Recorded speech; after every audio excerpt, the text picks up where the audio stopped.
तो हमने जो 500 रुपये के साथ चैलेंज रखा हुआ, तो आज मेरा पहला दिन है और अभी तक हमने कोई ट्रेड नहीं लिया, क्योंकि मेरे हिसाब से कोई अभी तक पैटर्न या सेटअप नहीं बना था।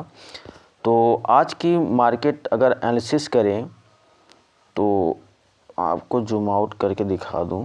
ये देखिए इथेरियम का चार्ट है और 5 मिनट का यहाँ पर टाइम फ्रेम है और यहाँ पर देखिए मार्केट एक सपोर्ट पर चल रही है और ऊपर रेजिस्टेंस आपको दिख रहा है। मार्केट ने यहाँ पर सपोर्ट को एक बार यहाँ पर टच किया हुआ है और 2 बार किया हुआ है और तीसरी बार यहाँ से हो सकता है कि कर सकती है, ठीक। और यहाँ पर देखिए रेजिस्टेंस को भी एक बार यहाँ पर टच किया हुआ है और 2 बार। अब यहाँ पर मार्केट रेजिस्टेंस को एक बार यहाँ पर छूने के बाद, टच करने के बाद नीचे आई हुई है। यहाँ पर थोड़ा सा साइडवेज रही है मार्केट। तो यहाँ पर अगर हम देखें,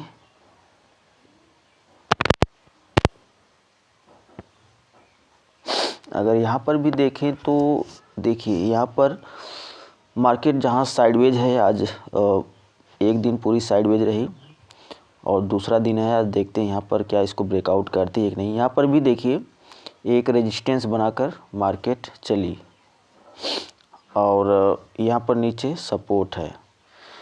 तो हो सकता है, और मैं इसको जूम आउट करता हूँ, जूम करता हूँ, यहाँ पर देखिए आपको दिखाता हूँ। यहाँ पर रेजिस्टेंस को देखिए 1 बार, 2 बार, 3 बार और 4 बार, 4 बार टच की हुई है। और यहाँ पर आपको ये देखिए जो दूसरी बार है, इसे कहते हैं पर्सिंग लाइन और इसे कहते हैं ग्रेव स्टोन डोजी। और ये ग्रेव स्टोन डोजी कैंडल ने परफेक्ट काम किया हुआ है। और यहाँ पर देखिए कुछ नीचे आई हुई है मार्केट। अब मेरे हिसाब से जो मेरी एनालिसिस कर रही है, मार्केट यहीं से वापस आ सकती है या तो इसके लगभग यहाँ पर मार्केट जाकर वापस आ सकती है। अगर यहाँ पर एक सपोर्ट बन रहा है, यहाँ पर देखिए एक छोटा सा रेजिस्टेंस बन रहा है। अगर इसको ब्रेक करती है तो मार्केट जा सकती है थोड़ा, उसके बाद फिर नीचे आएगी। अगर नीचे नहीं आती है मार्केट तो इस रेजिस्टेंस को, जो ट्रेंड लाइन है, इसको टच करेगी। अगर यहाँ पर सस्टेन करके मार्केट नीचे आने की कोशिश की तो फिर नीचे आएगी, वरना अगर इसको ब्रेकआउट किया तो फिर ऊपर जा सकती है, ऊपर जा सकती है। और नीचे तो सपोर्ट है ही यहाँ पर देखिए। और मार्केट देखिए साइडवेज है और हो सकता है, और छोटी छोटी कैंडल बन रही है। अगर यहाँ पर मोमेंटम आएगा तो बड़ी बड़ी कैंडलें बनेंगी और कुछ ही देर के बाद यहाँ पर इस सपोर्ट लाइन को टच कर लेगी। तो मैं बीच में ट्रेड नहीं लूँगा, ठीक। मेरे हिसाब से यहाँ पर बीच में ट्रेड लेना सही नहीं है। आप शॉर्ट नहीं कर सकते, कोई बहुत कंफर्मेशन नहीं है। आप यहाँ से लॉन्ग नहीं कर सकते, कोई कंफर्मेशन नहीं है। तो देखिए ट्रेडिंग में मेरा क्या रूल है, जो मैंने 500 रुपये के साथ जो चैलेंज रखा हुआ है, आपको एक बार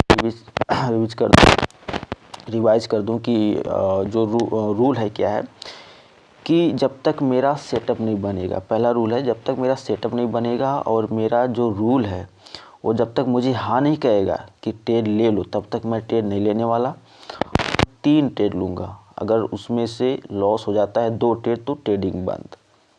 और पूरी रिस्क एंड रिवार्ड रेशियो के साथ मैं ट्रेड लूँगा, जो नियम है इसको फॉलो करके ही मैं ट्रेड लूँगा। तो ये नहीं, फिलहाल अभी अगर है इसको ब्रेक करती है तो सोचूंगा, वरना यहाँ बीच में मैं ट्रेड अभी नहीं लूँगा, क्योंकि अभी यहाँ पर कोई ही नहीं रहा है। यहाँ पर एक रिस्क लिया जा सकता है और 60 की तरफ, लेकिन फ़िलहाल मैं लेने वाला नहीं हूँ, क्योंकि यहाँ पर तो एक ट्रेड बन रहा था, लेकिन जब यहाँ पर मैंने नहीं लिया तो फ़िलहाल मैं भी लेने वाला नहीं हूँ जब तक मेरे हिसाब से कोई सेटअप नहीं बनेगा। या तो ये ब्रेकआउट करे, या तो यहाँ पर ब्रेकआउट करे, या तो कुछ तेज़ी दिखाए, या तो सपोर्ट पर आ जाए।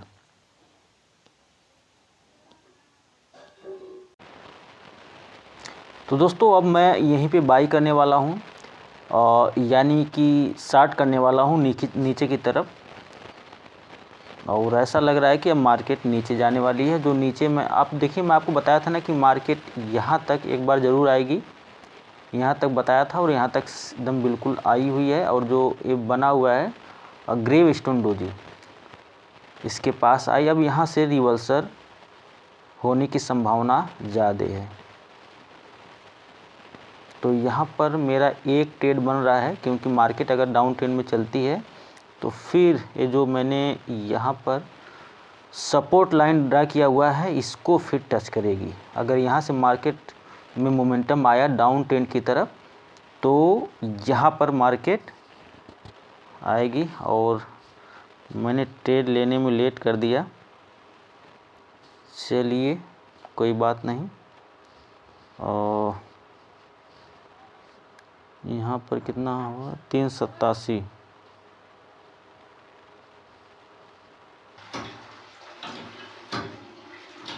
तो यहाँ पर मेरा ऑर्डर देखिए प्लेस हो चुका है, मतलब लिमिट ऑर्डर लगा दिया है। मार्केट थोड़ा सा ऊपर जाएगी तो मेरा ऑर्डर एग्जीक्यूट हो जाएगा। तो यहाँ पर मैं लगा देता हूँ अपना स्टॉप लॉस। तो यहाँ पर मैंने ऑर्डर लगा दिया था, जो लिमिट ऑर्डर था, और मेरा ऑर्डर एग्जीक्यूट हो चुका है। और यहाँ पर देखिए मेरा ट्रेड अब चल रहा है, ठीक। मैंने 60 की तरफ यानी नीचे की तरफ ट्रेड लिया हुआ है, और देखते हैं क्या होता है। इस समय मैं 6% लॉस में हूँ, और मार्केट अब मेरे अपोजिट जा रहा है।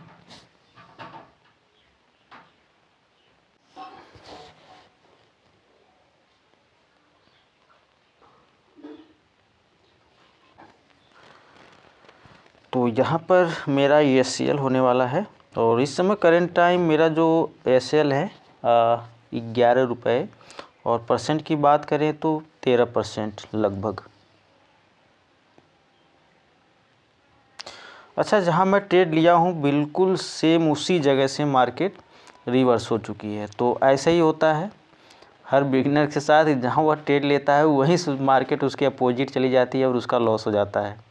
और यही जो लॉस है लोग समझ नहीं पाते कि आखिर में ऐसा कैसे क्या होता है, मार्केट को कैसे पता होता है कि मैं यहीं पर पैसा लगा रहा हूँ, यहीं पर ट्रेड ले रहा हूँ, और मार्केट मेरे अपोजिट चली जा रही है।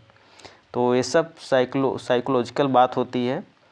मार्केट कुछ ऐसा दिखाती है, ऐसा वहाँ पर लगता है कि वहाँ पर ट्रेड आदमी ले लेता है और उसका लॉस हो जाता है। 1 घंटे का टाइम फ्रेम है, और जो ट्रेंड लाइन मैंने ड्रा किया हुआ है बिल्कुल देखिए सटीक मार्केट इसको टच करते हुए जा रही है। अब यहाँ पर ऊपर रेजिस्टेंस ट्रेंड लाइन को यहाँ पर सपोर्ट कर लेकर नीचे आ रही है। तो यहाँ पर नीचे, तो यहाँ पर देखिए थोड़ा सस्टेन हो गई है, मार्केट साइडवेज हो गई है। तो अब देखिए हो सकता है मार्केट यहाँ पर आ सकती है, आने की संभावना ज़्यादा है यहाँ पर। फिर मार्केट यहाँ से रिवर्स लेगी और ऊपर जाने की संभावना है। तो इसलिए मैंने ये सोचा कि यहाँ पर मार्केट, यहाँ से मार्केट काफ़ी सस्टेन हुई है, तो हो सकता है मार्केट यहाँ से फिर नीचे आ जाए। मार्केट की साइकोलॉजी को देखने के बाद मुझे ऐसा लग रहा था। तो चलिए 5 मिनट के टाइम फ्रेम पर एसएल हो चुका है, लगभग 15-16% का मेरा एसएल हुआ प्लस ब्रोकरेज। और इस समय जो मेरे अकाउंट में बचा हुआ है 480 रुपये, यानी मेरे 21 रुपये लॉस हो गए ब्रोकरेज और स्टॉप लॉस को मिलाकर। तो आज जो मेरा पहले दिन का जो चैलेंज का जो पहला दिन था, पहले दिन ही पहला ट्रेड मेरा लॉस हो गया। तो देखता हूँ शाम तक अगर कोई भी अगर सेटअप बनता है तो ट्रेड लूँगा, नहीं तो फिर कल देखूँगा। तो चलिए मिलते हैं अगले नेक्स्ट डे, देखते हैं फिर